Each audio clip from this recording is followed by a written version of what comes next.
The Congresswoman Stefanik, chair of the House Republican Conference, sits on the Armed Service, Intelligence, and Education and Labor Committees, is in focus now. Good to see you. First of all, why did you say that? What do you see this as? And politically, how does it play? Well, first of all, I was just home in my district for 2 weeks, traveling to 10 different counties. And the issues that I heard from my constituents and voters, they were concerned about inflation. They're concerned about the skyrocketing gas prices. They're concerned about the increase in crime that we're seeing not just in New York State, but across America.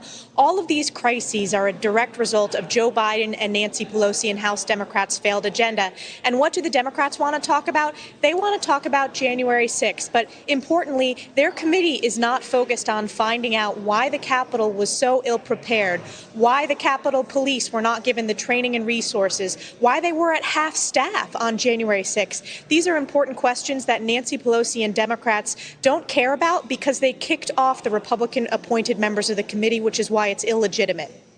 All right. A Washington Examiner op-ed asked what it would be like if there were GOP appointed members on the committee, answering, quote unquote, the only certain answer is that, unlike now, there would be a difference in perspectives among the members. There would be members to challenge the assertions of other members who could then respond. There would be differences of emphasis. There would be, in short, the kind of interactions that congressional committees are supposed to have, which speaks to the issue of what you're talking about. You got a lot of questions, don't know if you'll be able to press them from your office. Well, that's exactly right, Harris. And I go back to the impeachment sham hearings back in 2019 focused on President Trump. And even those partisan hearings allowed Republicans in the basement of the SCIF, Adam Schiff's absolute partisan witch hunt, Republicans were allowed to be in there. So we were able to cross-examine the witnesses and also focus on the facts. We were able to do that in the open hearing. The fact that there are no Republican-appointed members appointed by the Republican leader shows that Democrats and members of that committee don't want to have those tough questions. One of those major questions is, why is Speaker Pelosi's office the only office off limits from this investigation? We know, based upon reporting, that there were warnings about potential violence on January 6th. And why did she not ensure that the Capitol Police had the resources they needed? That's an interesting and very critical question, too, because we know we have video of people who made it into that office. So you would think that they would want to offer that up for certain to take a look at that. One last quick one on this, too. Representatives Kissinger and Liz Cheney, the argument has been made, but they're Republicans.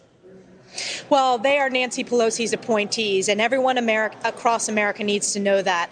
Every single member that was appointed by Kevin McCarthy is not on the committee. That's because Nancy Pelosi broke 200-plus years of precedent by not allowing the Republican minority leader to appoint members of a sitting committee. That has never happened before, Harris. That's why this committee is illegitimate and does not serve a legislative purpose. Yeah, imagine if 9/11, the commission, had been run this way. Would we have all of the lessons at our fingertips? And like you said, there are a lot of things that we don't know. In fact, we probably don't know what we don't know if we don't have a fair commission. All right, let's get to this. A lot of people saw this yesterday, and then our Brett Baer interviewed him. Matthew McConaughey making an impassioned plea for gun legislation. Here's what he said inside the White House yesterday.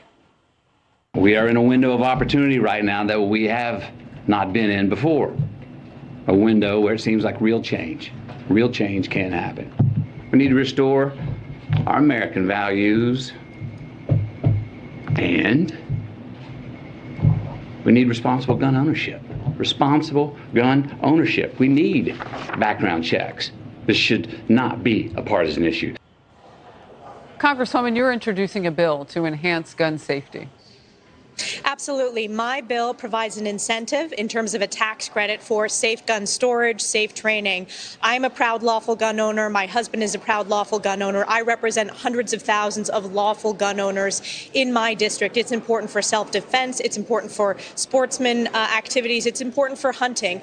What really concerns me is Democrats are utilizing this tragedy to immediately politicize it and focus on stripping Second Amendment rights and focusing on their radical gun control legislation. legislation. The facts are, in the last decade, Harris, the only party that has passed legislation to secure schools and to close loopholes were Republicans. We passed Fix NICS, which ensured more accurate information sharing of mental health records between states and federal agencies. We also passed the Stop School Violence Act to provide $1 billion going towards school resource officers, which I have in my district and are in districts across America.